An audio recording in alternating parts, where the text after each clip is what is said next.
I am inevitable.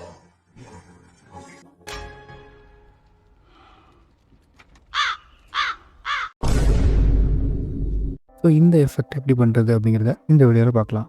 So உங்களுக்கு என்ன footage வேணுமோ அதை எடுத்துக்கோங்க. ஸோ ஆல்ட்டை ப்ரெஸ் பண்ணி ட்ராக் பண்ணிங்க அப்படின்னா இன்னொரு காப்பி வந்துடும்.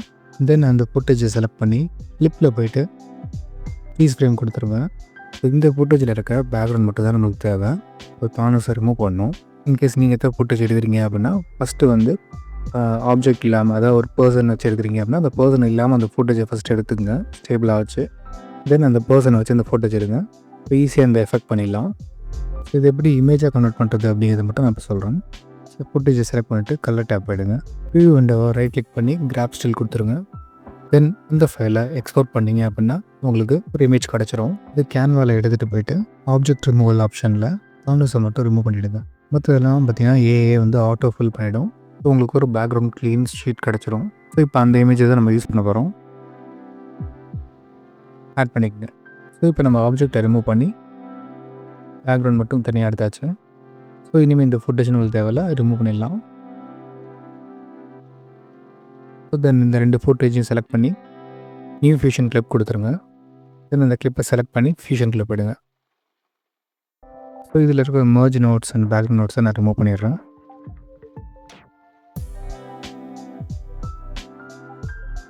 மீடியா 1ல் நம்மளோட மெயின் ஃபுட்டேஜ் இருக்குது. மீடியா 2ல் நம்மளோட பேக்ரவுண்ட் இருக்குது. பேக்ரவுண்டை மீடியா அவுட்டில் கனெக்ட் பண்ணிவிடுங்க. நம்மளோட மெயின் ஃபுட்டேஜை செலக்ட் பண்ணி ஷிஃப்ட் ஸ்பேஸ் கொடுங்க. மேஜிக் மாஸ்க்னு டைப் பண்ணி ஆட் பண்ணுங்கள்.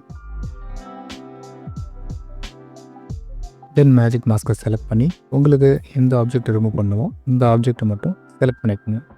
தென் மேஜிக் மாஸ்க் செட்டிங்ஸில் மோடை பெட்டர்னு மாற்றிக்கோங்க. தென் அதை ட்ராக் பண்ணுங்கள். ட்ராக்கிங் இப்போ கம்ப்ளீட் ஆகிடுச்சு.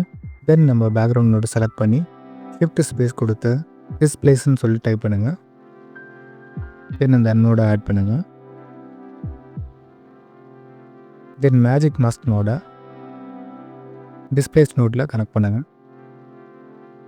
தென் டிஸ்பிளேஸ் நோடை செலக்ட் பண்ணி அதோட ரிஃப்ராக்ஷன் ஸ்ட்ரென்த்தை ஃபுல்லாக இன்க்ரீஸ் பண்ணிவிடுங்க.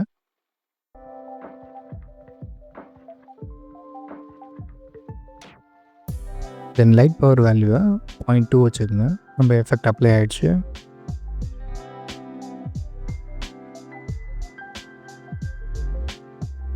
ஸோ இப்போ இது பார்த்தீங்கன்னா என்டையர் ஃபுட்டேஜ்லேயுமே அந்த எஃபெக்ட் அப்ளை பண்ணியிருக்கு இல்லையா? இல்லை ஒரு பர்டிகுலர் ஃப்ரேம்க்கு அப்புறம் தான் அந்த எஃபெக்ட் அப்ளை ஆகணும் அப்படின்னு நினச்சிங்கன்னா இந்த மாதிரி பண்ணுங்கள். ஸோ இந்த ஃபுட்டேஜில் தானோஸ் வந்து ஸ்னாப் பண்ணுறப்ப அந்த எஃபெக்ட் மாறுற மாதிரி நான் பண்ணுறேன். ஸோ உங்கள் ஃபுட்டேஜில் எந்த ஃப்ரேமில் அந்த எஃபெக்ட் வந்து ஸ்டார்ட் ஆகணுமோ அந்த ஃப்ரேமில் வச்சுட்டு தென் நம்ம மெயின் ஃபுட்டேஜ் அண்ட் மேஜிக் மாஸ்க்னோட காப்பி பண்ணி பேஸ்ட் பண்ணுங்கள். ஸோ இந்த 2 நோடையும் கனெக்ட் பண்ணுறதுக்கு மர்ஜ் நோட் ஒன்று ஆட் பண்ணிக்கோங்க. தென் இந்த மர்ஜ் நோட்டில் மேஜிக் மாஸ்க்னோட கனெக்ட் பண்ணிவிடுங்க.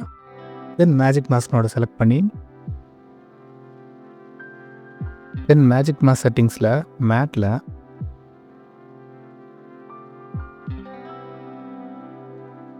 எரோ டைலைட் கீ ஃப்ரேம் எனேபிள் பண்ணி தென் நமக்கு அந்த எஃபெக்ட் எங்கே முடியணுமோ அந்த பொசிஷனில் வச்சு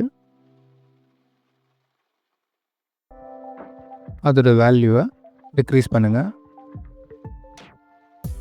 ஸோ மேக்ஸிமமே பார்த்தீங்கன்னா -0.02 தான். ஸோ இதை நீங்கள் மேனுவலாக வந்து என்ட்ரு பண்ணி தான் மாற்றுற மாதிரி இருக்கும். இதோட வேல்யூ வந்து நான் 0.1 கொடுத்து பார்க்குறேன்.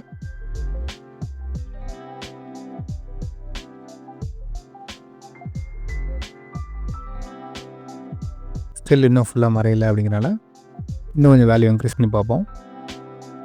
ஸோ ஓகே 0.16 வந்து இதுக்கு பர்ஃபெக்டாக இருக்கும்னு நினைக்கிறேன். ஸோ இந்த மாதிரி நீங்கள் செக் பண்ணி உங்களுக்கு என்ன வேல்யூ பெஸ்ட்டாக இருக்கோ ஸோ அந்த வேல்யூவை கொடுத்துக்குங்க.